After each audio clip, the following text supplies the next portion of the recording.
मारना रहता। नीतीश जी के बारे में क्या गारंटी है कि पार्टी नहीं मारे? पप्पू कहीं नहीं है, वो तो नेता हो गया, देश का सर्वमान्य नेता हो गया राहुल गांधी, नॉट पप्पू। ये भाषा का आप लोग एनडीए वाले, भाजपा वाले भाषा में परिवर्तन लाए। हुई महंगाई की मार आपकी बार मोदी सरकार, ठीक है। आप किस चीज पे बात कर रहे हैं? नहीं, मैं बता रहा हूँ आपको। तो उस वक्त एक नारा क्लियर था, ठीक है। तो महंगाई को कम करने के लिए ना आप आए, महंगाई कम करने के लिए मोदी सरकार को जनता लाई, तो आप उसके बाद जवाब दे दीजिए। जहां से प्रधानमंत्री 2 बार जीत के गए हैं, वहां जेएनयू में हमारी 3 लड़कियों के साथ रेप किया जाता है। वो आईटी सेल का, वो आईटी बीजेपी का आईटी सेल का भी है, आईटी सेल का है वो आईटी सेल का है, वो भाजपा का आईटी सेल है, प्रचार में घूम रहा था। हमारे 3 महिला लड़कियों के साथ रेप किया गया जेएनयू के हमारे देश, क्या बात करते हैं? मुद्दों की बात एक खास कार्यक्रम में आज हम एक नए मुद्दा लेकर के आपके समक्ष हाजिर हुए हैं। आज हमारे साथ कई राजनीति के कई बड़े चेहरे दरभंगा जिला से जुड़े हुए हैं। उनकी बारी जब आएगी तो वो आपको खुद से परिचय दे भी देंगे। आज हमारा पहला सवाल, सबसे पहले आप तमाम मेहमानों का आज हमारे इस कार्यक्रम में स्वागत है। हमारे साथ हमारे एक सहयोगी भी है रमन जी, जो दरभंगा तक न्यूज़ चैनल से हैं। तो सबसे पहले एक सवाल हम लोग उस पर शुरुआत करते हैं। सबसे पहला सवाल जो है वो सर कुशेश्वर जी आपसे है। देश में नई सरकार बन गई है, मंत्रिमंडल का विभाग का वितरण भी कल हो गया, लेकिन जैसे ही विभाग का वितरण हुआ लगातार ये सवाल उठने लगा कि बिहार को क्या मिला, झुंझुना। चूँकि जो अपेक्षा जदयू और भाजपा के जो के लिए की जा रही थी वो अपेक्षा के मुताबिक नहीं मिल पाया, तो आपका पक्ष क्या है इसको लेकर के? देखिए, सबसे पहले तो मैं आपको बहुत बहुत बधाई देता हूं कि आपने इस डिबेट में मुझे बुलाया, हम सभी को इसके लिए धन्यवाद देता हूं आपको। तो ऐसे में जो सरकार बनी वो उपाहों की स्थिति में सरकार बनी है, इंडिया गठबंधन की उपाहों की स्थिति में। जो नायडू जी का डिमांड है और था, उस डिमांड को, उस मांग को उनके अनुरूप नहीं पूरा किया गया इंडिया गठबंधन की तरफ से, माननीय प्रधानमंत्री जी की तरफ से। अरे सर, तो इंडिया गठबंधन तो प्रधानमंत्री जी का ऑफर दे दिया था जी, तो अब नायडू जी को क्या चाहिए? दोनों को मिला हुआ था, नीतीश कुमार को भी प्रधानमंत्री और डिप्टी प्रधानमंत्री दोनों को ऑफर था। अब इससे बड़ा पद क्या चाहिए देश में? इससे बड़ा तो कोई पद नहीं होता। हाँ, वो मिला, लेकिन उनका अपना एक, उनके अंदर में क्या सोच सर है? हमारे जनता को आप ये बताइए कि जो अपेक्षा 8 मंत्री बिहार से बने, जो अपेक्षा की जा रही थी कि जो प्रमुख विभाग हैं, रेल मंत्रालय, वित्त मंत्रालय, शिक्षा विभाग, ये बिहार के बड़े चेहरे सब है, खास करके नीतीश कुमार पर, चूंकि एक प्रमुख दल है, घटक दल है एनडीए के, उनको मिलेगा, नहीं मिल पाया। तो कुल मिलाकर के क्या इसको माना जाए कि बिहार ठगा हुआ महसूस कर रहा है? हम आपकी एक प्रतिक्रिया लेना चाहेंगे। देखिए, हमारे नेता का, हमारे इंडिया गठबंधन की ओर से आया था कि हम नीतीश जी को उप प्रधानमंत्री बनाएंगे और टीडीपी को हम लोकसभा स्पीकर भी देंगे, इतनी बात खुल के आ गई थी सामने। लेकिन अब इन लोगों के मन में क्या हुआ, नहीं हुआ। चलिए, हम इनसे भाजपा के हमारे साथी हैं अंकुर गुप्ता, और मैं 10 साल में ये कहता हूँ कि 10 साल में बिहार ठगा ही महसूस किया। अब आगे क्या होगा? चलिए, वर्तमान परिदृश्य में हम बात करते हैं। अंकुर जी, आपका स्वागत है। आपसे एक बड़ा कड़ा सवाल, आप भी बिहार से ताल्लुकात रखते, संबंध है आपका। 8 मंत्रालय मिला बिहार को, आपकी सरकार है वहाँ, लेकिन जो प्रमुख विभाग थे वो नहीं मिल पाए और बिहार अपने आप को ठगा हुआ महसूस कर रहा। क्या कहना चाहेंगे आप? देखिए, सबसे पहले तो मैं आपको धन्यवाद कहूँगा कि आज आपने बैठाया हम लोग को, और अभी मैंने हमारे एक वरिष्ठ हैं वक्ता के रूप में मैंने उनका संबोधन भी सुना कि वो क्या बात कही है। आप हमें बता दीजिए कि आज अगर हमारे अंदर में अपने बिहार या अपने प्रदेश के प्रति करने की भावना हो तो हमें जो भी दायित्व मिले हम उसका निर्वहन करते हैं, और उसी दायित्व को ऐसे हम लोग समाज के बीच में, अपने प्रदेश के बीच में केंद्र तक लेके जाते हैं कि कल के डेट में उसी दायित्व के लिए लोग कहते हैं कि भाई हमें भी ये दायित्व, ये हमारे अंदर ये निखारता होनी चाहिए कि हमें जो दायित्व दिया गया है संगठन के लिए, क्योंकि हमारा भावना है जो भी दल हमारे बिहार में 8 लोगों को जो पद दिया गया है, जिम्मेदारी दी गई है, बिहार से बिहार के विकास के लिए उनको जो जिम्मेदारी दी गई है, केंद्र के लिए जिम्मेदारी दी गई है, वो लोग जब उस चीज़ को लिए हुए ठगा महसूस नहीं कर रहे हैं, तो विपक्ष के लोग इस बात को क्यों? आप एक कर्मठ नेता हैं तो आप तो बोलेंगे ही ना, लेकिन बिहार की जनता अपने आप को ठगा हुआ महसूस कर रहा है। जो बिहार की जनता, चिराग पासवान रेल मंत्रालय, नीतीश कुमार रेल मंत्रालय, स्पीकर, ये सब पद नहीं मिला बिहार को। आप बताइए, अभी चिराग पासवान जी की आप बात कर रहे हैं, अभी बिहार में यूथ ब्रिगेड के नाम पे वो जाने जाते हैं। जब उन्हें जो दायित्व मिला तो उन्होंने इस बात को कह दिया कि जब उनके पिताजी स्वर्गीय रामविलास पासवान जी जब केंद्र में मंत्री बने थे तो उनको जो दायित्व दिया गया था, वो उस दायित्व को निर्वहन करते हुए उन्होंने जो मुकाम हासिल की कि उसकी चर्चा होने लगी, और आज के समय वही दायित्व प्रमुख बन गया है। तो उसी बात पर चिराग पासवान ने कहा कि उन्हें जो जिम्मेदारी दी गई है वो उस जिम्मेदारी से खुश हैं, और उसी जिम्मेदारी के रूप में बिहार में अपने काम को कर्तव्य को करेंगे और बिहार को आगे बढ़ाने का काम करेंगे। जी, आपका सवाल पूछे। सर, मैं बताऊं कि पावर अभी सेंटर में है, पावर को रिलीज नहीं किया जा रहा है। ठीक है, मैटर ये नहीं कि मंत्रालय किसको क्या दिया गया। नीतीश कुमार के खेमे में पूरा उल्लास था कि रेल मंत्रालय इस बार उनके खेमे में आएगा। उधर उन्होंने, बाकी लोगों ने दावा कर रखा था कि हमारे मिला क्या बिहार को, वही झुनझुना, कुछ तो नहीं मिला। टीडीपी तो थोड़ा खुश भी हो रही है कि चलो टीडीपी को उड्डयन मंत्रालय मिल गया, थोड़ा सा उनको है, लेकिन यहाँ बिहार को कुछ नहीं, सिर्फ ठगा ही गया है, अभी भी ठगा गया है। ठीक है, और नीतीश कुमार तो कहेंगे, अब आपके चिराग पासवान की बात तारीफ कर रहे हैं, वो भी करेंगे, करना मजबूरी है कि पावर सेंटर के पास ही है। जितने भी भारी भरकम हेवी वेट मंत्रालय थे भाजपा ने अपने पास रखा है, एक भी ऐसा नहीं, एक भी जितने कयास, जितने भी राजनीति के जानकार धुरंधर बता रहे थे कि इस बार पावर का बंटवारा होगा, तो मैं बता दूं पावर का बंटवारा कुछ भी नहीं हुआ है। ये सब ऊपर से लॉलीपॉप दे दिया चलिए, गया। नीतीश के एक नगर अध्यक्ष हैं जदयू के, जी आप अपनी प्रतिक्रिया दीजिए। सबसे पहले आप लोग का धन्यवाद कि आपने इस तरह का डिबेट रखा है, और यहाँ पे जो हमारे वरिष्ठ नेता हैं समाजवादी और अंकुर जी, अभी जो बात हो रही थी, आप बार बार एक बात बोल रहे हैं कि बिहार को झुनझुना मिला। ये आप मीडिया वाले शब्द जो खोज के लाते हैं झुनझुना, जबकि आपको पता होना चाहिए कि लोकसभा का पर्व, लोकतंत्र का पर्व ख़त्म हुआ है, उसके बाद मैंडेट मिला है। ये जो सरकार बनी है केंद्र सरकार, ये सभी राज्यों के परफॉर्मेंस और राज्य में जो भी चुनाव हुआ उसके आधार पर बनी है।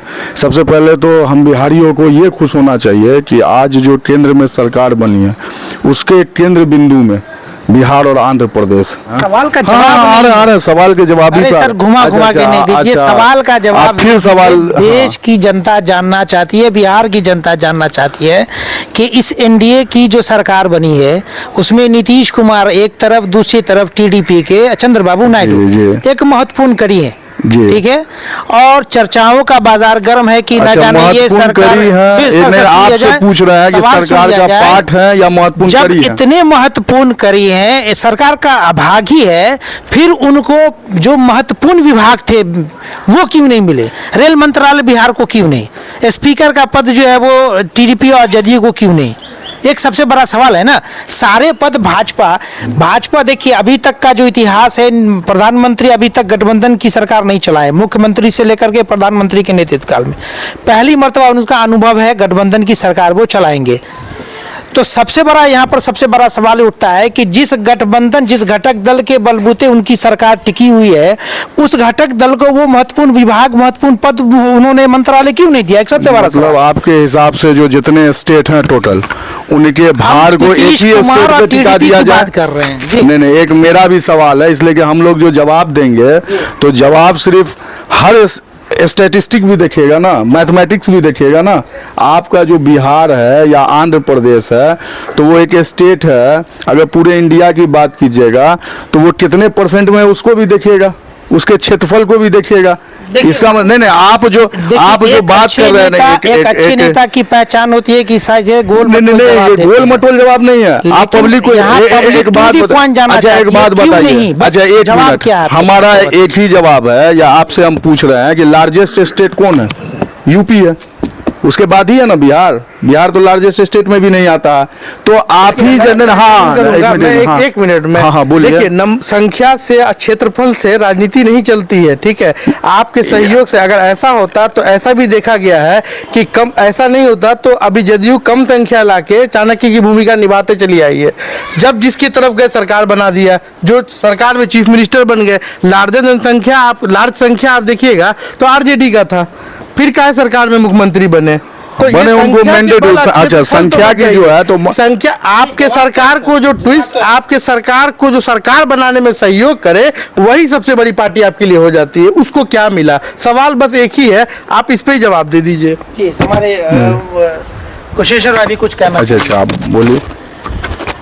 देखिए, आपने कहा कि लार्ज स्केल पर जो है बिहार नहीं उत्तर प्रदेश है, मैं मानता हूँ उसको, जहाँ 80 लोकसभा हो।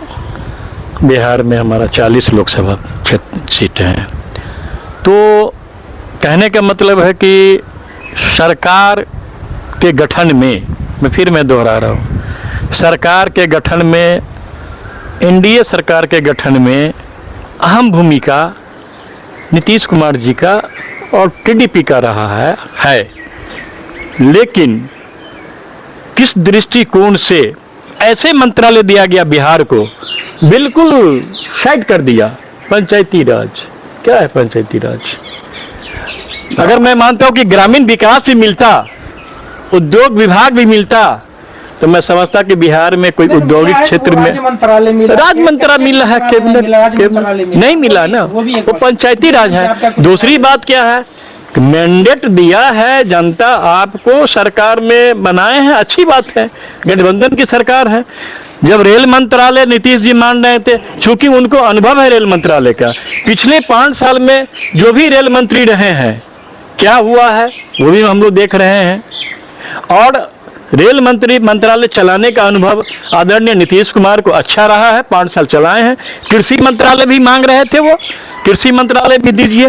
और एक सवाल सबसे बड़ा था कि हमारा बिहार स्टेट कैसे आगे बढ़े, तो उन्होंने फाइनेंस मिनिस्ट्री भी मांग की है कि भाई फाइनेंस वित्त मंत्रालय मिलेगा तो हमको कहीं ना कहीं, जैसे आदरणीय प्रधानमंत्री मोदी जी बोला करते थे 1914 में 100 करोड़ 125 करोड़ कितना चाहिए, तो अगर हमको मिल जाता तो मौका आ गया। अब मौका नहीं, मौका तो पहले भी था 10 साल।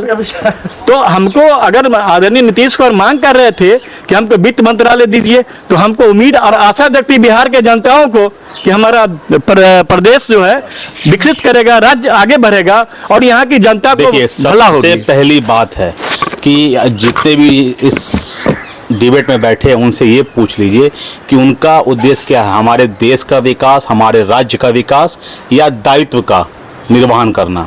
अगर विकास की रूपरेखा है तो जितने भी हमारे घटक दल हैं, सहयोगी दल हैं, जब उन्हें दिक्कत, उन्होंने उनसे जब या दिखा दे कि जो उन्होंने रेल मांगा या जो भी उन्होंने डिपार्टमेंट मांगा, इनके पास आकर उन्होंने बोले थे हमारे नीतीश कुमार जी या चंद्र प्रकाश नायडू जी ने, या फिर ये आप लोग के द्वारा मीडिया के सूत्रों के हवाले से खबर चल रही है।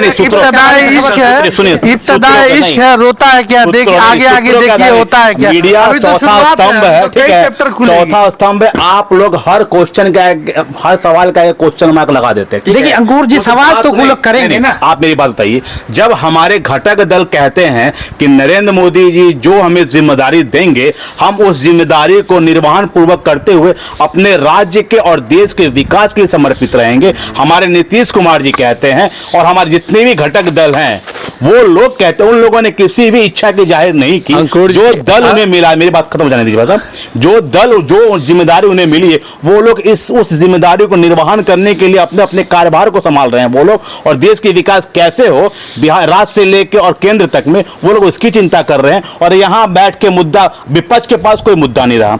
70 साल से हम लोगों ने, हमारे गार्जियन ने देखा, हमने भी कुछ देखी है, 70 साल से वो लोग क्यों नहीं इस बात को आवाज उठाते थे कि कांग्रेस के शासनकाल में बिहार को क्या मिला, मिला, आंध्र प्रदेश को क्या मिला और भारत को क्या मिला? भारत को सिर्फ और सिर्फ गिरवी रखने का काम किया गया। उस वक्त उन्होंने आवाज नहीं उठाई। आज गरीब का बेटा, आज नेहरू जी के बाद 60 वर्ष के बाद ये दूसरे प्रधानमंत्री जिन्होंने तीसरी बार शपथ ली, ये लोग उसका जश्न नहीं मनाएंगे। नेहरू जी हो गए, बाकी इनके घटक दल चलते थे, विपक्ष की तो ये लोग जश्न मनाते। विपक्ष का काम है, वो तो करेंगे ना, करेंगे तो मुद्दा पर आए ना। देखिए, विपक्ष के सवालों से घबराना नहीं। मेरे कहने का मतलब है 10 साल भारत एनडीए के गठबंधन जो ने 10 साल में काम किया, ये हमें अपने 70 साल का कार्यकाल दिखा दे, जनता को सुना दे। तीसरी बार प्रधानमंत्री बने हैं और सबसे पहले प्रधानमंत्री जी ने कहा है भ्रष्टाचारी 70 साल के बाद फिर भी याद है भ्रष्टाचारी 13 दिन 13 महीना, क्योंकि उनकी लगाम 13 दिन 13 महीना, तो ये लोग उसके लिए बौखलाए हुए हैं। अब इस बात को वाजपेयी जी भी आ गए, बिहार को क्या दिया गया, नीतीश कुमार को कौन सी 5 साल भाई हमारे सहयोगी दल 5 साल नहीं है, उसमें वाजपेयी जी भी आ गए, बिहार को झुंझुना मिला, ठगा गया 3 बार। मेन स्ट्रीम मीडिया इस खबरों को लगातार चला। नहीं, आप हमारे बिहार के तरफ से 8 लोगों को पदभार दिया गया है। आप मीडिया जाके उनसे पूछ ले कि वो खुश हैं कि नहीं खुश, वो अपनी जिम्मेदारी का निर्वहन कर रहे हैं। कैमरा अगर आप कार्यकर्ता से भी अनुभव लेंगे तो आपको कार्यकर्ता जो है जदयू के चाहे बाकी दलों के आपको आसानी से बता देंगे कि वो लोग भी जो आस लगा कर बैठे थे उस पर खड़े नहीं उतरे हैं। इन्होंने जाके नतमस्तक कर दिया नीतीश कुमार ने। जितने भी चलिए, घटक दल के कार्यकर्ता हैं, सब लोगों का एक ही उद्देश्य है कि हमारे राज्य का विकास कैसे हो और हमारा राज्य आज हमारे चलिए राज्य की विकास की बात है, बिहार को विशेष राज्य का दर्जा मिलेगा। उसमें कह रहा हूँ हमारे नीतीश कुमार जी ने की हमेशा से मांग रही है कि हमारे बिहार को विशेष राज्य का दर्जा अब मिलेगा। अरे क्यों नहीं, हमारे घटक दल के सहयोगी। अरे 10 साल की अंकुर जी 10 साल में मात्र 17 महीना वो तेजस्वी के साथ थे, बाकी तो आप ही के साथ थे, तो फिर अभी तक विशेष राज्य का दर्जा नहीं मिला, अब मिलेगा। जो भी मांग होती है, जो भी हमारे भारत के लोगों की जो जरूरत होती है, जो अपने सपने देखते हुए लोगों ने अपने जीवन को त्याग दिया है, सबका समय आया और अपने समय अनुकूल सब हमारे भारत के पास आया। वो धारा 370 हो, राम मंदिर हो या जितनी भी योजनाएं, सब लोगों ने राम मंदिर पे तो आप बात ही नहीं कीजिए कि जिस जगह राम मंदिर की बातें हुई आप वहाँ सरकार, आपको वहाँ आपके एमपी वहाँ हार जाते हैं। अयोध्या की नगरी आप हमारे प्रभु श्री राम अयोध्या जी के वो नगरी जितने भी लोगों ने हमारे समर्थन किया और जिन लोगों ने न, वो नगरी क्यों हारे, उनके भी आभारी हैं। सवाल है, अब आपने चर्चा छेड़ दिया तो बता ही दीजिए कि अयोध्या आप क्यों हारे। जब छलांग लंबी लगानी होती हो तो शेर भी जो है एक फुट पीछे आता है, उसके बाद लंबी छलांग लगाता है। यहाँ पे छलांग की मतलब नहीं, इसकी बात नहीं। अयोध्या से क्या मतलब, आप हमें बताइए ना कि तीसरी बार हमारी सरकार बनी ना, नेहरू जी के 60 साल के बाद ये दूसरे प्रधानमंत्री, ये कैसी सरकार बनी जिन्होंने अपने दम की सरकार बनी, अपने दम की सरकार तो आ रहे समर्थन, ये घटक दल के साथ समर्थन की सरकार बनी है। सरकार घटक दल के साथ एनडीए की आपको आदत डाल लेनी होगी, एनडीए की आदत डाल लेनी होगी। पहले वाला दौर अब खत्म हुआ, अब आपको एनडीए बोलना होगा, अब अकेले में नहीं है आप, ठीक है। जो पहले राज आप कर रहे थे अपने घटक दल के साथ रहे हैं, हमने हमेशा उनका जिक्र किया है, हमने हमेशा उनका जिक्र किया है। विशेश्वर जी, एक सवाल है मेरा, क्या अभी भी आप लोग इंतजार कर रहे हैं नीतीश कुमार जी के पलटी मारने की? देखिए, नीतीश कुमार जी या नायडू जी वो गर्भगृह में है, मैं बता रहा हूँ, स्पष्ट बता रहा हूँ। आज भी मैं एक चैनल का सुन रहा था कि कब क्या हो जाएगा, चूंकि अहम भूमिका है स्पीकर लोकसभा का, और लोकसभा स्पीकर का अहम भूमिका इसलिए है कि डर है इन लोगों को जो गठबंधन में गए हैं। नहीं, इंतजार में रहे तो आप बिछा के बैठे हैं, इसमें कोई दो राय नहीं। 1 मिनट, डर है कहीं मेरी सरकार, अगर इनका स्पीकर फिर हो गया भाजपा से, तो कहीं मेरे जो सांसद है इनको अपने तरफ खींच नहीं ले। दूसरी बात, इन्होंने कहा कि मेरे गठबंधन घटक दल के लोगों ने खुश है मंत्रालय से। एक आपके एनसीपी अजीत पवार, आपके मंत्री, उनके एमपी शपथ ग्रहण से अलग हो गए। उन्होंने कहा कि हमको कैबिनेट मिनिस्टर चाहिए, वो आपसे दूर है और अनाप शराब बोल रहा है महाराष्ट्र की धरती पे। चलता रहेगा। नहीं, वो ठीक है। सबसे बड़ा सवाल जी ये मुझे बताइए, रमन जी का सवाल को आप दरकिनार क्यों कर रहे हैं? क्यों? अभी तक तो ये अपेक्षा थी कि सरकार ही मोदी जी की नहीं बन पाएगी, नीतीश जी कभी भी पलटी मार सकते हैं, टीडीपी कभी, सरकार तो बन गई। अब सवाल अब आप आता है स्पीकर पे, और आप लोग स्पीकर भी जो है वो जो निर्विरोध, या कह दीजिए कि वो एनडीए जो अपने हिसाब आपसे उनको चयनित करके स्पीकर के पद पर बिठा देगी, फिर आप लोग क्या करेंगे? हम लोग इंतजार करेंगे। हम लोग नहीं हम लोग इंतजार करेंगे क़यामत तक, खुदा करे कि क़यामत हो। अभी ये सरकार आप जाहिर साहब, ये सरकार जो है स्टेबल सरकार नहीं बनी है। मैं दावा के साथ कह रहा हूँ, मैं बोल रहा हूँ दावा के साथ। चलिए एक सवाल आपसे ले लेते ठीक हैं। है। चलिए थोड़ी देर के लिए। और दूसरी बात, एक मिनट जाहिर साहब, हाँ। इन्होंने कहा अयोध्या राम मंदिर नहीं, का हमारा एक सवाल एक मिनट, एक मिनट। हाँ हाँ। इन्होंने कहा अयोध्या फैजाबाद लोकसभा से सामान्य सीट से एक दलित को बेटा का हमारे राष्ट्रीय अध्यक्ष सपा के माननीय अखिलेश यादव ने बनाया, लड़ाया जी, जीत गए वो, और वो जीत गए। चलिए ठीक है, दलित समाज से आता है। चलिए जो आंकड़े आपके पास है, इंडिया गठबंधन के पास है, थोड़ी देर के लिए मान लेते, हालांकि ऐसा होने वाला नहीं, थोड़ी देर के लिए मान लेते हैं कि आपको सरकार बनाने का मौका मिल जाता है, नीतीश कुमार आपके पास आ जाते हैं, टीडीपी आ जाती है, यहाँ से भी कुछ लोग आपसे टूट करके, सरकार कितना दिन चला पाइएगा? आपको याद होगा यूपीए 1, एक मिनट, यूपीए 1 गठबंधन की सरकार थी, 5 साल चली। मैं बता रहा हूँ फिर एक मिनट, नहीं 5 साल चली यूपीए 1, जिसके प्रधानमंत्री माननीय मनमोहन सिंह बने थे, और उसमें कम्युनिस्ट वामपंथी दल हमको समर्थन दिया था बाहर से। जब पावर पर, न्यूक्लियर पावर पर हमारा हाउस में समर्थन वापस ले लिए वामपंथी दल, तो हमारे माननीय स्वर्गीय मुलायम सिंह यादव जो राष्ट्रीय अध्यक्ष थे हमारे सपा के, उन्होंने बाहर से समर्थन दे करके सरकार चलाई 5 साल पूरे, एक अच्छे अनुभव के साथ हमारे, जिस समय में आंकड़े नहीं है सर आपके? नहीं आंकड़े हैं हमारे पास में, कैसे नहीं आंकड़े हैं? सर आपसे एक सवाल है हमारा विपक्ष से। जी, विपक्ष से ये सवाल है कि आज बीजेपी 240 सीट लेके और 2-3 घटक दल के साथ सरकार बना रही है, तो आप उसको बोलते हैं कि अनस्टेबल सरकार है।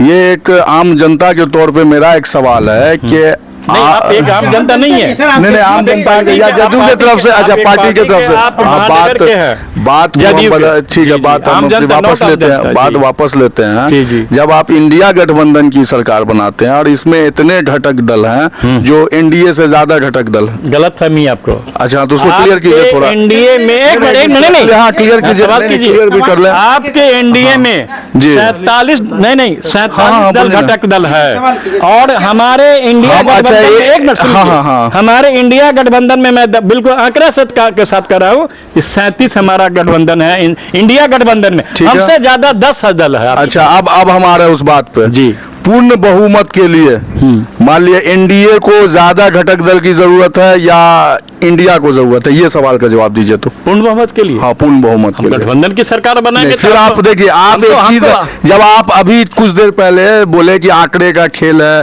आंकड़े पे बात होती है, तो जब एनडीए सरकार बना रही है, आंकड़ा कभी बदल सकता है। जैसे नीतीश कुमार जी ने, देख रहे आपको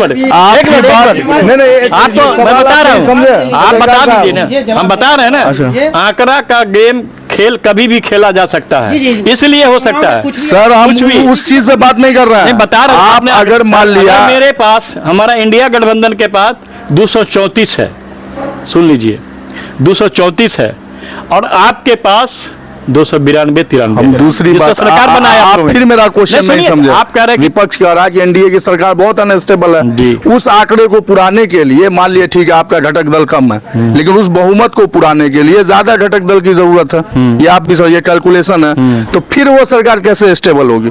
सरकार से बनेगी, सरकार स्टेबल होगी।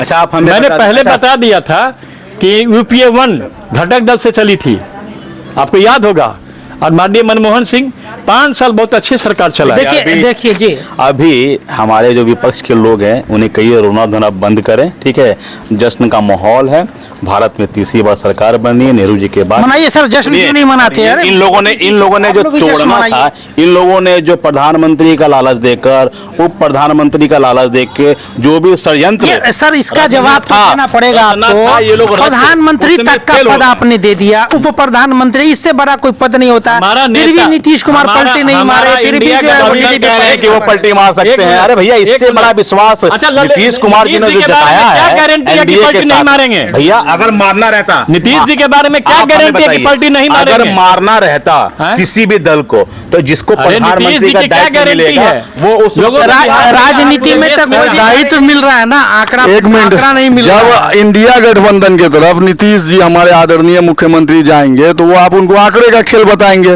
और जब वो एनडीए की तरफ है तो उसको पलटी मारना कहेंगे। तो राजनीति में नहीं, एक मिनट, राजनीति में ये दोहरा मापदंड क्यों?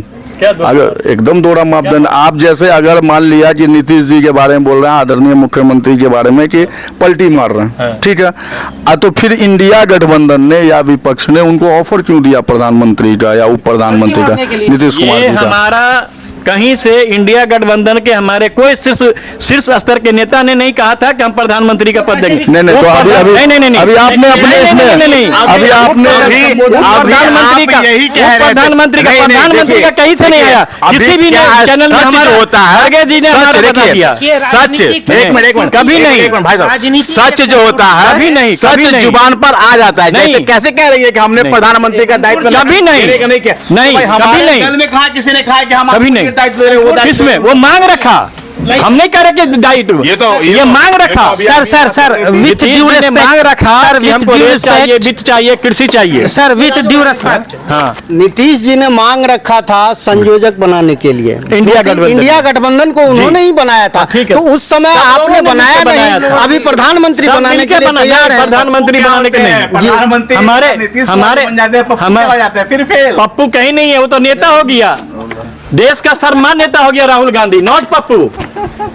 ये भाषा का आप लोगों एनडीए वाले, भाजपा वाले भाषा में परिवर्तन लाए, आज साबित कर दिया कि आप कहां आ गए, दोनों आप कहां आ गए। नहीं, ये सही बात है कि भाषा में लाना चाहिए, लेकिन जब हमारे आदरणीय मुख्यमंत्री जी को लोग शीर्ष नेतृत्व वाले पलटू, हाँ, जो विपक्ष वाले पलटू राम की उपाधि देते हैं, तो उस पर फिर राजनीति में जो है लोगों का भाषा के क्या कहा जाए, भाषा की शालीनता पे कभी पलट सकते हैं। अभी आपका भी ध्यान विपक्ष आकृष्ट का जो कराना ध्यान चाहेंगे। आता है, जवाब नहीं दिए कि किस पर? इंडिया गठबंधन जब बनी थी और नीतीश कुमार जी नेतृत्व कर रहे थे, सारे लोग उस समय नेतृत्व कर रहे थे। उस समय संयोजक के लिए कहा था, उन्होंने मांग रखा था, उस समय क्यों उन्होंने नहीं कभी नहीं मांग रखा, कहा कि मुझे कोई लालच नहीं है, मैं बता रहा हूँ, मैं हर जीवन को कैसे कह रहे हैं कि उन्हें दायित्व का लालच है, कि उन्हें नहीं केसी, एक मिनट, केसी त्यागी, बताया, नहीं केसी त्यागी का बयान आया है सर, केसी त्यागी का जी, बयान मैं सुन रहा आया, था। उन्होंने बाजार से ऑन स्क्रीन ये बोला है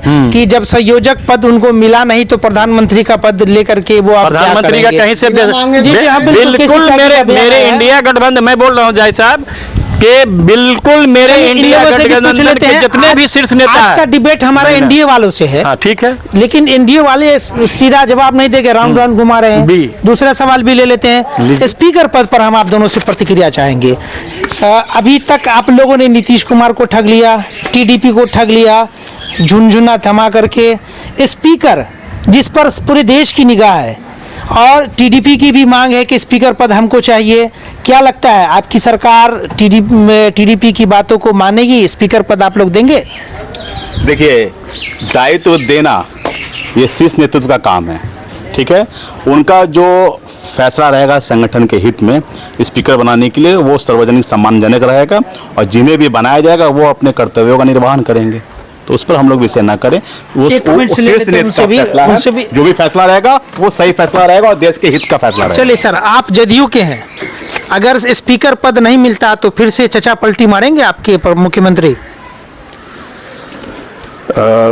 क्योंकि रूट से मनाते रहते हैं, ऐसे रूट हैं जैसे शादी में फूफा और मौसा रूठते हैं, वैसे ही वो रूठते ये रहते हैं। सवाल आज के डेट में विपक्ष के पास ज्यादा सूट करता है, क्योंकि नहीं, विपक्ष के पास अभी जो सवाल मुद्दा आपसे है है, तो विपक्ष से कैसे पूछा नहीं, तो जाएगा? आप जो हमसे सवाल कीजिएगा तो हम तो कहेंगे कि जो सरकार बनी है, सरकार का जो कार्यकाल शुरू हुआ है, तो सरकार के कार्यकाल को देखिए, और जो भी लोकसभा के स्पीकर हो या उनका जो प्रक्रिया है चुनने का, या जो भी ये है या मांग होता है, तो मांग होने के बाद सर्वसम्मति के साथ किसी भी संगठन में जो लास्ट उसका निर्णय होता है, उस निर्णय का इंतजार कीजिए। सवाल है कि स्पीकर पद नहीं मिलेगा तो आपके मुख्यमंत्री पलटी मारेंगे या रहेंगे एनडीए में, अपनी वफादारी दिखाते रहेंगे?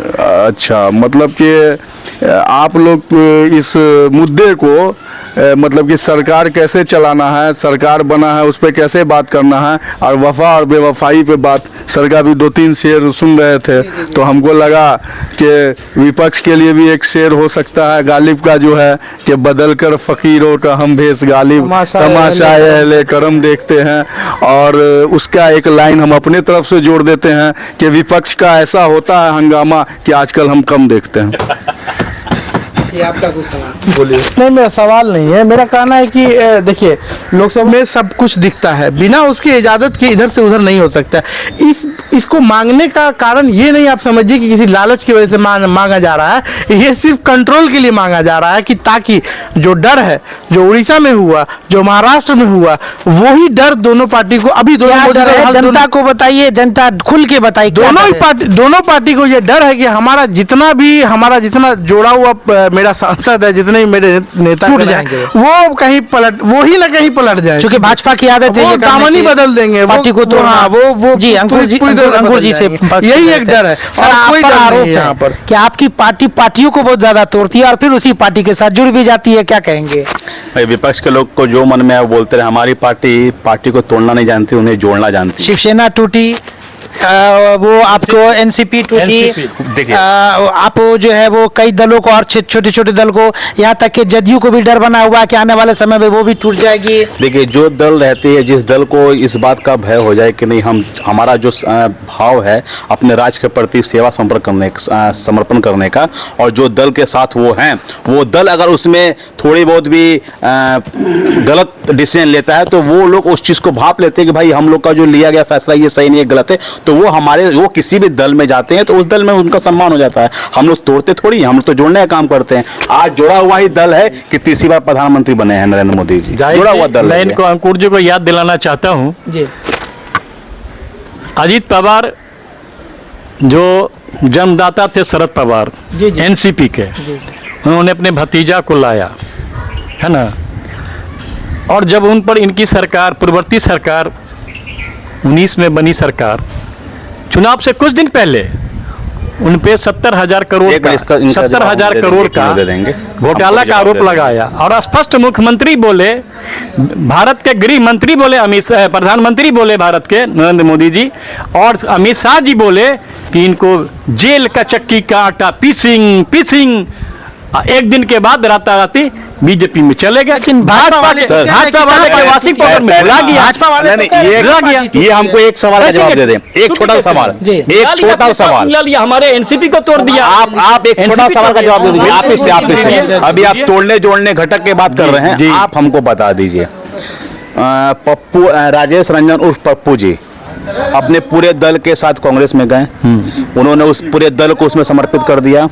आपने उन्हें आश्वासन दे दिया कि आप चुनाव लड़िए पूर्णिया से, हम आपको वहां टिकट दिलवाएंगे, और आपने क्या दे दिया? ठेंगा। उन्हें चुनाव निर्दलीय लड़ना पड़ा। उन्होंने अपने पूरे संगठन, बिहार में जो उन्होंने अपना संगठन फिर भी आज वो मेरे साथी हैं। एक मिनट, उस संगठन को आपने अपने में विलय कर लिया, अपने कांग्रेस में विलय कर लिया, अपने विलय करने के बाद जितना बड़ा धोखा, जितना बड़ा षड्यंत्र उनके साथ रचने के बाद आपने उनको टिकट नहीं दिया। एक मिनट, और आप जिसके साथ एनडीए राष्ट्रीय जनता दल के साथ है, राष्ट्रीय जनता दल के और इंडिया वहां जाते हैं और जाके कहते हैं कि आप हमें वोट ना दीजिए तो एनडीए को वोट दे दीजिए, लेकिन पप्पू यादव को वोट मत दीजिए। ये कैसी राजनीति है भैया? ये कैसी तोड़-जोड़ की राजनीति है? आप अपने कांग्रेस के दल को आपको अपने दल में विलय कर दिया और आप उसको टिकट का झांसा दे के उसको ठेंगा थमा दिए, उसके विरोध में आप उसके प्रचार में नहीं गए। आप थे तो जब जिस पार्टी ने आपके साथ आपके अपने पूरे पार्टी को विलय कर दिया, आप उसको पुणे से टिकट दिलवा देते। वो बंदा जीता, अपने दम पर जीता है, आपने धोखा दिया, कांग्रेस वालों ने धोखा दिया। इन्होंने 70 साल तक देश की जनता को धोखा दिया। और अभी आप सवाल कर रहे हैं कि अनस्टेबल सरकार है नीतीश कुमार, क्या कौन सी मजबूरी है पप्पू यादव की जो आपके साथ है? बिहार के विकास के लिए, देश के विकास के लिए। आप हमें एक बात बताइए, विकास के लिए नहीं। हाँ, तो विपक्ष को तो विपक्ष के पास भी तो विकास का रोड मैप होगा। एक बात बता दीजिए, 70 साल में जो इंदिरा गांधी कांग्रेस सरकार, सुनिए, इंदिरा गांधी आप क्या किया प्रधानमंत्री 10 साल बनेंगे, में? राहुल आप गांधी बताइए क्या किया? राजीव क्या कहते हैं सुई से लेते हैं एरोप्लेन रेलवे, क्या कहता है हमारा कांग्रेस का देन है, नेहरू पंडित नेहरू का देन है, इंदिरा गांधी का देन है। इंदिरा गांधी आपने क्या किया? प्रधानमंत्री, आपने राजीव क्या गांधी किया? और प्रधानमंत्री, बिहार का झारखंड सोनिया का गांधी बंटवारा। प्रधानमंत्री, माननीय, अब राहुल गांधी प्रधानमंत्री, प्रियंका गांधी मतलब कौन एक ही प्रधानमंत्री? परिवार का कहाँ सदस्य प्रधानमंत्री बनता है। नहीं, इसमें ये किसी परिवार की पार्टी नहीं, है? इस मामले में अंकुर जी आपको बता दें कि मधुबनी से जीता किसका बेटा है? नहीं, ये आरोप भाजपा वाले लगाते रहे। हुकुमचंद एक ही परिवार की पार्टी चला रहे हैं। नहीं, नहीं, इसमें एक परिवार के पास- वहां चल रही है, बिहार में भी एक ही परिवार की पार्टी चल रही है। राबड़ी देवी नहीं, नहीं, उसमें एक चीज हम अंकुर जी का कॉन्सेप्ट क्लियर कर देते हैं। अंकुर जी का कॉन्सेप्ट क्लियर कर सकते हैं। आपको 2014 से पहले जो 10 साल की मनमोहन सरकार थी, जब मेजोरिटी मिला कांग्रेस को, तो सोनिया गांधी हंगामा थे कि सोनिया गांधी पीएम बनेंगे, लेकिन उन्होंने क्या किया, अचानक पूरे देश को सरप्राइज कर दिया, मनमोहन सिंह का नाम उन्होंने घोषणा कर दिया। इसलिए कर दिया उन्होंने तो ये घोषणा। तो मेरी बात गैर सुनिए। गांधी परिवार था मनमोहन ना? सिंह जी आपका जो आरोप है कि देखिए मनमोहन सिंह जी, मनमोहन सिंह तो गांधी परिवार से नहीं ना? जिन्होंने देश को चलाया वो ऐसे थे कि जैसे नहीं तो बच्चों को खुश पहले आप करने अपने के सवाल का लिए जवाब उसमें चाबी रगड़ दीजिए। ये गलत बात। चाबी रगड़ेगा इस बार ये गलत बात है। काम करते थे। ये और आप ये उनके बारे में स्टेटमेंट आपने मनमोहन सिंह जी का है। ये मनमोहन सिंह जी का स्टेटमेंट है कि वो जब से प्रधानमंत्री बने उन्होंने कभी चाह कर भी कोई काम का फैसला नहीं लिया, देश के विकास का फैसला नहीं लिया, क्योंकि उस फैसले में हमेशा रुकावट बनने का काम करती थी सोनिया गांधी जी, क्योंकि बिना उनसे पूछे वो किसी भी फैसले को, किसी भी फैसले का वो अधिकार नहीं जता सकते थे, क्योंकि ये थे उनके कमजोरी। वो कुछ भी पूछते, वो बिना पूछे वो कुछ नहीं कर सकते थे। मनमोहन सिंह जी कठपुतली बने हुए थे, उन्होंने देश का विकास कभी नहीं किया। हमारे देश के जवानों के ऊपर में हत्याएं हो रही है, उनके ऊपर में गोली बारूद पड़ोसी मुल्क चला रहे हैं, और उस टाइम में मनमोहन सिंह जी से पूछना चाहता था कि हम गोली फायर करेंगे नहीं करें, अपने जवानों की सुरक्षा करेंगे, तो वो कहते थे मैं पूछ के बता, भाई किससे पूछ के बताओगे? प्रधानमंत्री बने हुए फैसला खुद लो ना कि हमारे देश की सुरक्षा करने वाले जवानों के ऊपर हत्याएं हो रही है, उनके ऊपर में शास्त्री नहीं गोलियां चला रहे हैं पड़ोसी मुल्क, और आप फैसला स्टेटमेंट नहीं ले पा रहे हैं। वर्ल्ड लेवल के है वो। आज हमारे नरेंद्र मोदी ने क्या कहा है कि हमारा एक सैनिक मरेगा तो उनके 10 सैनिक को मार के उसका बदला लेंगे। सर एक एक करके अगर हम लोग सवाल का जवाब ले तो बिल्कुल, हम लोग बिल्कुल, सवाल- बोलिए। इनका जो सवाल सब है वो सुन लीजिए, आप जवाब बिल्कुल। दीजिए, आपका जो जी। सवाल है उसने ये जवाब जी। दे दे। जी देखिए, आपने जो एक आरोप लगाया कि रिमोट से मनमोहन सिंह की सरकार चली, उसका क्या जवाब आपके पास है सर? हमारे पास में जवाब ऐसा मैंने बोला कि अगर रिमोट से हमारी सरकार चलती है, यूपीए 1 यूपीए 2, तो 400 रुपए सिलेंडर नहीं बिकता गैस का, 60 रुपए पेट्रोल नहीं बिकता, भारत में जनता को नहीं मिलता। अगर रिमोट से चलता 40 रुपए का डीजल मिलता था, आज मिल रहा है 100 रुपए लीटर डीजल, 110 रुपए पेट्रोल, अभी 1000 रुपए गैस हो गया है, क्योंकि इलेक्शन का पीरियड था, 1200 रुपए मिल रहा था। तो रिमोट से सरकार चलाने वाला एक ऐसे हमारे प्रधानमंत्री हुए, अर्थशास्त्री, वर्ल्ड लेवल का अर्थशास्त्री हैं। हम इनके पार्टी में हम बोलते हैं कि उनके बराबरी में कोई अर्थशास्त्री हैं भारत में, भाजपा में, तो उनके साथ आवे और हमसे डिबेट करें। कांग्रेस कोई के है शासनकाल में, कांग्रेस के शासनकाल में भारत की अर्थव्यवस्था कितने नंबर पर थी? जीडीपी, हमारी जो जीडीपी थी कितना पर था? आप बताइए। 8 पर चला गया, 11 पर थी। 8 11 पर। आज क्या है? आज कितने पर है? 5वें स्थान पर है। किसका है देन ये? अब आप ही का देन है, सरकार हमारी है, देन आपका है? नहीं नहीं, सरकार हमारी है, देन आपका है? नहीं कहिए भैया। नहीं, ये सरकार आपके हम दिन चला रहे है, हैं 10 साल आप से। प्रधानमंत्री है, आपके हाथ में जीडीपी को आगे ले जाना है। जनता का इनकम कैसे हो? मेरा एक क्वेश्चन है जी, कि लोग महंगाई पे बात करते हैं जी, तो मतलब कि 70 साल जो सरकार रही कांग्रेस की, आपको नोट नहीं हम दूसरे हाँ उसमें वाजपेयी सुनिए आप सुनिए, 70 साल का को एक हम ऑलमोस्ट बोल नहीं, ऑलमोस्ट नहीं, हाँ 13 दिन, 13 महीना, वाजपेयी 5 साल, इसको 70 साल बोलने बोलिए। हम एक बात बता रहे हैं, कंटिन्यू जो उसके बाद जब गौरा जी भी इनका 2.5 साल रहा, कांग्रेसी सरकार बड़ा मुश्किल है भाई। हम 10 साल गैर कांग्रेसी सरकार रही है। अच्छा चलिए, नहीं नहीं, हम 7 साल मानते हम हैं। दूसरी बात कर रहे हैं, पहले मेरी बात सुनिए जाए। दयनीय जिस तरह का डिबेट होता है, जिस तरह का मुद्दा, तो लगता है कि दयनीय अभी भी है और आगे भी दयनीय रहेगी, जिस तरह के मुद्दों से हम लोग घिरे रहते हैं। मेरा ये सरकार की दायित्व है। नहीं नहीं, हाँ हाँ, सर, कांग्रेस की सरकार में अंकुर जी के अनुसार जीडीपी 8 का था, 9 का था, 11 का था, जैसा कि अंकुर जी ने कहा, और ये आपकी सरकार में जीडीपी 5 का हो गया। तो जब जीडीपी 11 का था उस समय गैस सिलेंडर 400 का, डीजल 60 वही का। हम अरे सर, क्वेश्चन- हमारे हाँ। सवाल सुन लीजिए। आज जीडीपी जो है वो 5 का हो गया है, तो गैस सिलेंडर 1000 का। आम जनता को जीडीपी से क्या लेना देना? एक मिनट, मेरे पूरे सवाल सुन लीजिए। आम जनता को गैस से लेना, पेट्रोल से लेना, डीजल से लेना है, सब्जी से लेना है, किराना स्टोर के सामान से लेना है, उसको जीडीपी से क्या लेना है? इसका क्या जवाब है आपके एनडीए वालों के पास में? देखिए, जब देश की अर्थव्यवस्था, हम इसमें दो बात करना चाहेंगे। पहला बात ये है कि महंगाई पे जब बात होती है तो अब पीवी नरसिम्हा राव जी का तुलनात्मक बात कीजिए, तुलनात्मक कर रहा है, तुलनात्मक। आपने अब GDP मनमोहन का सिंह, एक मिनट, अब टिकरा गैस फोड़ का जो दिया, दे तो बताइए ना, पहले GDP मेरी बात आप सुनी जाए। आप कह रहे हैं कि महंगाई बढ़ रही है, तो भाई पीवी नरसिम्हा राव के रीजन में जो गैस का दाम होना चाहिए वही मनमोहन सिंह के रीजन में होना चाहिए, जिस हिसाब का सवाल। पीवी नरसिंह का 250 रुपए, आपको नहीं आइडिया? हाँ आइडिया, मनमोहन सिंह में, अब मनमोहन सिंह की सरकार में 400 हाँ, तो ठीक, तो महंगाई का जो, एक मिनट, तो ये डिफरेंस है, एक डिफरेंस है ना, नहीं, ये है सवाल। अगर मान लीजिए क्या समय- डिफरेंस है सर? कैसे डिफरेंस? अगर आप पहली मनमोहन बात, सरकार की मनमोहन सरकार से तुलना न करके मनमोहन सरकार नहीं, की नहीं, भाजपा सरकार से तुलना करके आप मेरी बात नहीं समझे। यहाँ पे समझाइए। देखिए, ये आप जवाब नहीं, आप लोग एकदम नहीं दे फिर पाते। जवाब कैसे आप जवाब इंडिया नहीं दे वाले पा के रहे हैं? पास है। क्या जवाब? हाँ बताइए। प्रैक्टिकल कॉम्परेटिव सवाल है अगर world economy sir, with due respect comparative सवाल है सर। नहीं, आम वर्ल्ड जनता, इकोनॉमी आम नहीं आएगा। जनता सर, कॉम्परेटिव जीडीपी का मतलब क्या हुआ? अच्छा, जीडीपी का मतलब क्या हुआ? बहुत हुई महंगाई की मार आपकी बार मोदी सरकार। ठीक है, आप किस चीज पे बात कर रहे हैं? नहीं, मैं बता रहा हूँ आपको। तो उस वक्त एक नारा क्लियर था, ठीक है, तो महंगाई को कम करने के लिए ना आप आए, महंगाई कम करने के लिए मोदी सरकार को जनता लाई, तो आप उसके बाद जवाब दे दीजिए। उसी पे तो बात, तो मतलब कि तो आप ये पीवी नरसिम्हा राव लेके जा रहे हैं, कैसे नहीं मनमोहन सिंह जाएंगे? लेके आप जा रहे हैं। महंगाई का सब मैं दर मान देखिएगा लेता, ना। चलिए उन्होंने गलत अब महंगाई का दर नहीं किया, उन्होंने देखिएगा। गलत किया, नहीं क्या किया, बात है? ठीक नहीं, है, गलत तो हमने आप कहा अच्छा था। करके बताइए, आप अच्छा गिना दीजिए। कोई भी चीज जो होगा तो उसका जो है, मतलब ये हो जाएगा, तुमने कितना कीचड़ किया, हमने थोड़ा सा और कर दिया। वो कीचड़ कीचड़ से कैसे वो होगा? चीज आपने सुना कहा जब आप विपक्ष का जो सवाल था तो उसके इसमें चलिए हम बोले। इनसे, अंकुर जी से ले लेते हैं। जी सर, जीडीपी मनमोहन सरकार में ज्यादा थी, गैस के रेट कम थे, डीजल पेट्रोल के रेट कम थे। आपके यहाँ जीडीपी बेहतर हो गया, आपके यहाँ इन सब चीजों का रेट कहाँ से बढ़ गया? देखिए, रेट बढ़ने वाली बात नहीं है। आप उस समय का और अभी के कार्यकलाप को देख लीजिए। वो समय था, आप जो कह रहे हैं कि चलिए गैस रेट सस्ते थे और सामग्री, उस वक्त भी दाम बढ़ते थे।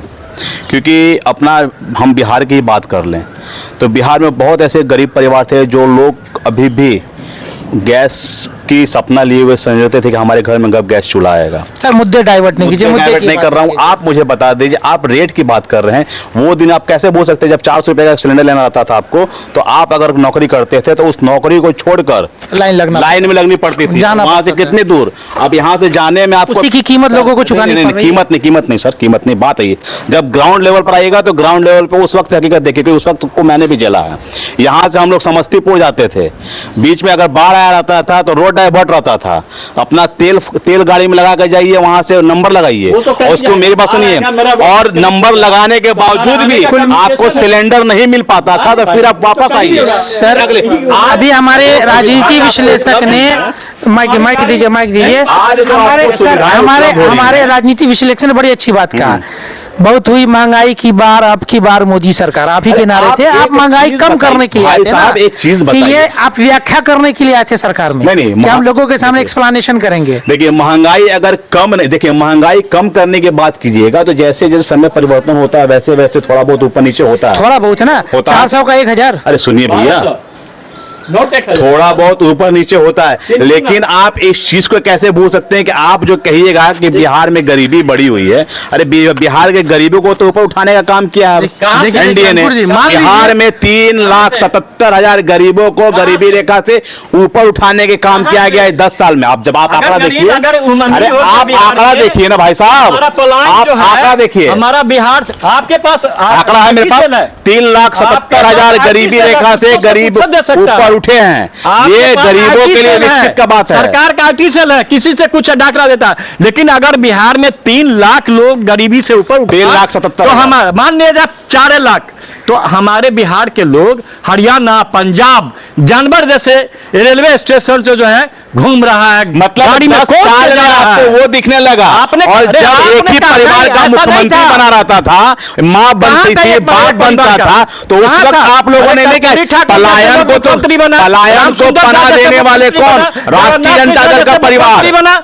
क्या बात राष्ट्रीय जनता दल का परिवार ने पलायन को मुख्यमंत्री आगे बढ़ाने का काम किया है। उसको ये नहीं हो पाया कि अपने राज्य के जितने भी नागरिक हैं उनको लेकर आ जाएं। सुनिए, आपकी बार 400 पार तीसरी नहीं 400, मैं नारा आपको याद दिला दूं, मैं बात को अब उधर से डाइवर्ट कर देता हूं। आपको 400 पार का नारा नहीं लगता है कहीं ना कहीं नुकसान देके चला गया? मैं इसके पीछे आपको कारण बता दूं। मैं सवाल जवाब से नहीं कर रहा हूं, मैं आपको अपना अध्ययन बता रहा हूं कि आपकी बार 400 पार का नारा कहीं ना कहीं आपको जो है ना तकलीफ देकर गया है, क्योंकि ये नारा अपने आप में कंप्लीट नहीं है और जिसका खामियाजा भुगता है भाजपा ने, एनडीए ने। भाजपा ने कहीं कोई अपनी खामियाजी नहीं भुगता। नहीं, हम नहीं मानेंगे आपकी बात को। हमारा लक्ष्य हर बार कॉन्सेप्ट क्लियर होता था। अब की बार मोदी सरकार बनाने का, भ्रष्टाचार हम लोगों ने इस बार भी तीसरी बार क्यों तो महंगाई की मार को खत्म करना है। अब की बार 400 पार के साथ आपने नारा को पूरा नहीं किया। हमने इस बार फिर तीसरी बार बनाया नारा को पूरा किया आपके विपक्षी दलों ने। प्रधानमंत्री हमने बनाया। अब की बार पूरे भारत के लोगों ने प्रधानमंत्री। मेरी बात सुन लीजिए, अब की बार 400 पार किस लिए? की बार भ्रष्टाचारियों की खैर नहीं है। फिर कहाँ अब आप आइए ना, अरे आप आइए ना। अब की बार तो हम तो कहते हैं, अब की बार फिर मोदी जी की सरकार, अब की बार फिर मोदी जी की सरकार आ गई है। आपकी बार 400 बनी मोदी जी की सरकार। सुनिए, संविधान बदलने को जोड़ दिया विपक्षी दलों ने, मोदी जी की सरकार मंगलसूत्र बदलने लेने की बात कर दी, भैंस चोरी की बात, विपक्षी दलों ने आपको इस तरह नुकसान पहुंचाया। आपकी बार 400 पार के साथ नारा कंप्लीट नहीं था। अब की बार फिर बनी मोदी जी की सरकार। ये अभी तो आप नारा तय कीजिए सर। कर दिए सर। आखिरी कमेंट ले लीजिए। लंबा कैंपस पेपर मिल में आस लगाए बैठे हैं, बिहार में कई बंद पड़े फैक्ट्री हैं, क्या चालू होगा? देखिए, बिहार के विकास के लिए हम लोग इस बात को मान सकते हैं कि हमारे नीतीश कुमार जी हमेशा उन्होंने बिहार के विकास के लिए वो एक अच्छे नेता साबित हुए हैं। और डबल इंजन की सरकार हमारे एनडीए की सरकार है। तो अब हमारा मुद्दा है कि युवाओं को रोजगार जैसे और बढ़े, और जो पलायन है उस पलायन हम उस टारगेट को लेकर चले कि जिस तरह गुजरात है कि वहां के लोग कहीं मजदूरी करने जाते, उस तरह हमारा बिहार आने वाले समय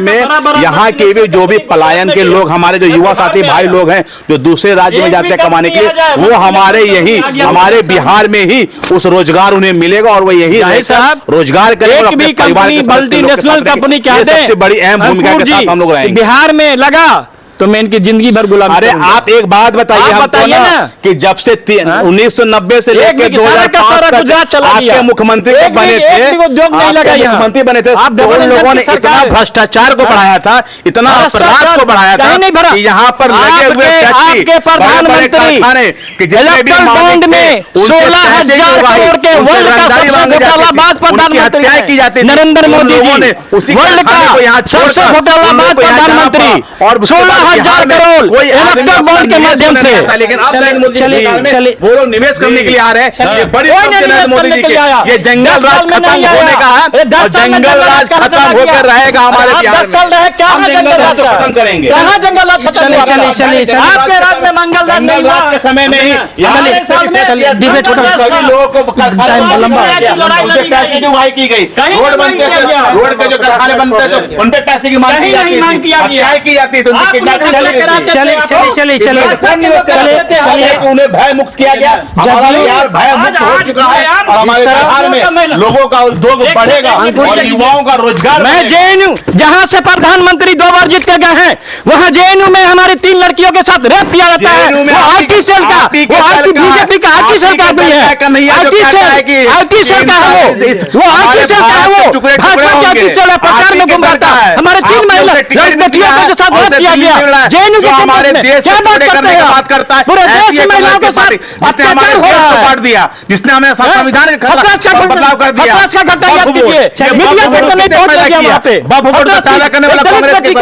बलात्कार करके मार दिया गया, इतना अत्याचार किया वर्ल्ड में छाया। मणिपुर में और ना ही करेंगे, वहाँ पर नंगा नृत्य किया गया। आने वाले 2040 तक आप भूल जाइए कि आप सत्ता में चलिए चलिए अब इस डिबेट को हम लोग समाप्ति की ओर ले जाते हैं। इस डिबेट की खास बात ये रही कि डॉक्टर इंतखाब साहब जो जेडीयू को प्रेजेंट कर रहे थे इस डिबेट में, उनकी भूमिका बस वैसी है जैसे मौजूदा सरकार में नीतीश कुमार प्रेजेंट कर रहे हैं सरकार को, क्योंकि काफ़ी खामोश काफ़ी दबे कुचले से, तो उनकी भूमिका इस डिबेट में वैसी है। चलिए आप तमाम मेहमान हमारे साथ इस डिबेट में शामिल हुए, इसका बहुत बहुत शुक्रिया। और तमाम दर्शकों से एक अनुरोध कि इस डिबेट में आपको कौन सी चीज़ें अच्छी लगी, कौन सी चीज़ नहीं लगी, आप हमें कमेंट बॉक्स के माध्यम से ज़रूर बताएं। धन्यवाद। और